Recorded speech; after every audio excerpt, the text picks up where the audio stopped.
Hello everyone, my name is Tanishka Bhatt and I am a 21-year-old BCom graduate from Gargi College, Delhi University. अब आप लोग सोचेंगे हमें क्यों बता रही है, तो ये जानने के लिए थोड़ा फ्लैशबैक में चलते हैं। तो बचपन से ही ना मुझे टीचिंग का बड़ा ही क्रेज था भाई को।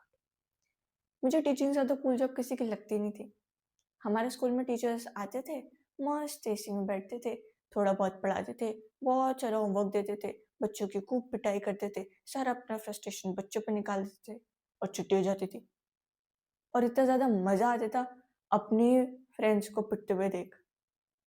तो मुझे लगता था यार मैं भी बड़ा होकर ना टीचर ही बनूंगी और मैं भी अपना सारा फ्रस्ट्रेशन बच्चों पे निकालूंगी और उनको खूब मारूंगी। अनटिल अनटिल मैं एक दिन खुद पिटी, वो भी अपने संस्कृत वाले टीचर से। मतलब मैथ्स वाले टीचर से पिटे रहती या साइंस वाले टीचर से पिटे रहती या इंग्लिश से पिटे रहती तो कुछ समझ में भी आता कि हाँ चलो अभी तक है, पिट गई। बट पिटी भी किससे? संस्कृत वाले टीचर से। बट उस दिन मुझे ये चीज़ रियलाइज हुई कि बच्चे को ना कभी भी मार के नहीं समझाया जा सकता। जिसको लगती है ना उसको दर्द होता है, जो मारता है उसको तो मज़ा ही आता है। तो उस दिन मेरे को हिट हुआ कि मैं ना कभी बच्चे पे हाथ उठाकर उसको नहीं पढ़ाऊंगी। मैं ना हमेशा उसको प्यार से समझाऊंगी, उसको एक इंटरेस्टिंग वे में समझाऊंगी।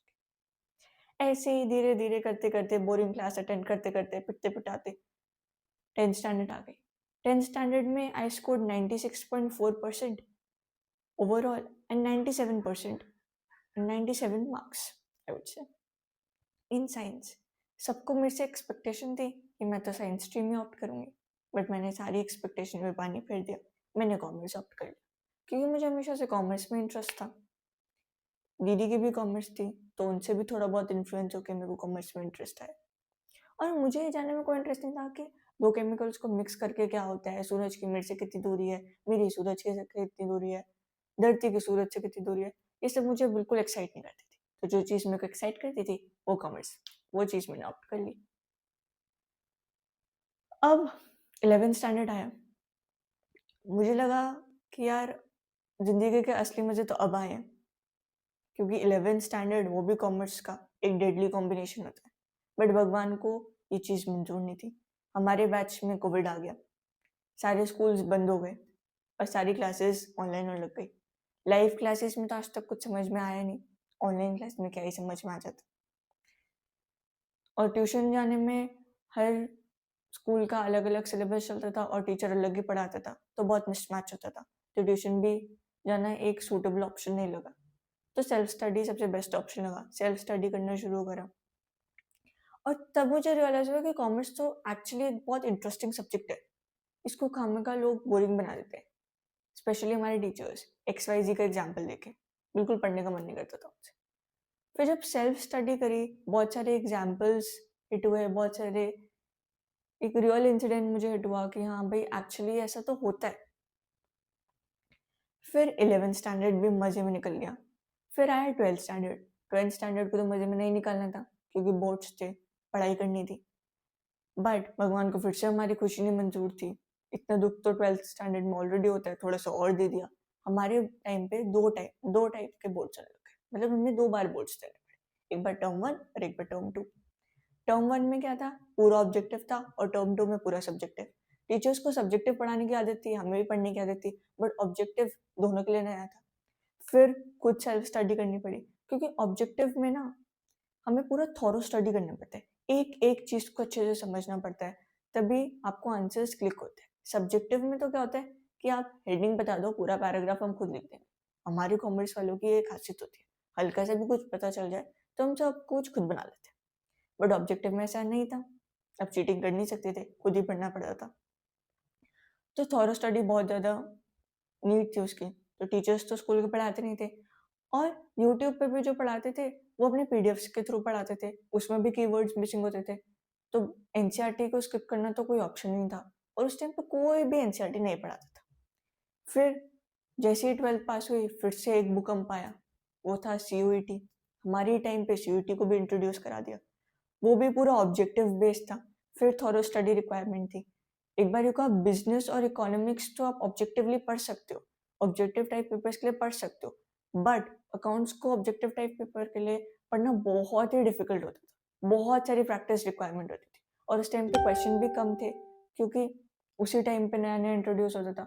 सब्जेक्टिव टाइप के लिए तो मिल जाते थे, ऑब्जेक्टिव टाइप के लिए ढूंढना बहुत मुश्किल होता था। तो बहुत सारे सैम्पल पेपर खरीद के फिर उसमें कुछ क्वेश्चन नहीं समझ में आता था, तो फिर गूगल करके फिर उसको थोड़ा बहुत रिलेट करके उसके बारे में पढ़ के फिर आंसर निकलते थे। क्योंकि टीचर्स यूट्यूब पे कॉन्सेप्ट तो समझाते थे, बट क्वेश्चन प्रैक्टिस फिर एक बहुत बड़ा गैप था जो नहीं कोई करवाता था। तो उस टाइम पे लगता था यार, काश कोई ऐसा टीचर होता जो एनसीईआरटी भी पढ़ा देता, कॉन्सेप्ट भी पढ़ा देता, सब्जेक्टिव टाइप भी क्वेश्चन सॉल्व करा देता, ऐसे ऐसे समझा देता कि बिल्कुल एक बारी में आंसर्स क्लिक हो जाते। तब मुझे लगा कि मैं जब टीचर बनूंगी ना एक दिन, तो मैं ये सारी चीजें कवर करूंगी। And I am really really thrilled to announce कि वो एक दिन आ चुका है। And I am introducing the first batch of my life, the batch which is closest to my heart, the batch of 11th and 12th graders, the batch of 26, 27. So if you are in 12th standard, or if you have just completed your 10th standard and willing to opt commerce in 11th standard, please subscribe the channel to be the part of this entire journey, where I'll not just be focusing on concepts. Concepts तो आप पढ़ ही लोगे. I'll be focusing on relatable examples जो आपके संग हमेशा रहे, जो आपको हर टाइम क्लिक करे. कोई भी क्वेश्चन आप पढ़ो तो उसी टाइम आपको इंस्टेंटली समझ में आ जाए कि किस टॉपिक से रिलेटेड है. I'll be covering numbers and numbers of objective question, numbers and numbers of subjective questions. हर चीज I'll be covering. और सिर्फ 12th स्टैंडर्ड तक ही मैं आपके साथ नहीं रहूंगी. 12th स्टैंडर्ड के बाद जब सीवेट आएगा ना, तब भी I will be guiding you कि कैसे एक स्ट्रैटेजी बनानी चाहिए ताकि आप अच्छा स्कोर कर पाओ, कैसे कॉलेजेस को सेट करना चाहिए ताकि आपको बहुत अच्छा कॉलेज मिल सके. और कॉलेज में भी, जब आपको कॉलेज भी मिल जाए तब भी मैं आपका साथ नहीं छोड़ूंगी. उसके बाद भी I will be guiding you कि कौन सी सोसाइटीज ज्वाइन करनी चाहिए, क्या इंटर्नशिप्स करनी चाहिए या नहीं करनी चाहिए. और उसके बाद भी I will be telling you how to land a very good job.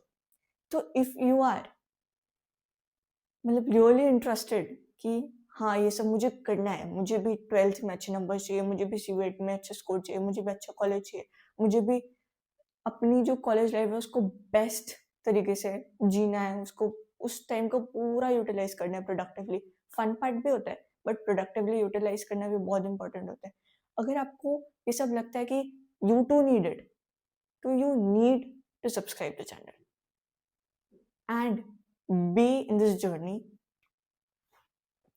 I am a little new, I'm a little nervous at this point कि जो चीज़ मैंने बचपन में सोची थी कि हाँ मैं टीचर बनूंगी, I am actually doing it. I am recording और मैं अब कुछ दिन बाद आई विल बी टीचिंग. वो सब चीज़ एक मतलब एक ड्रीम जैसा लगता है but it's actually the reality.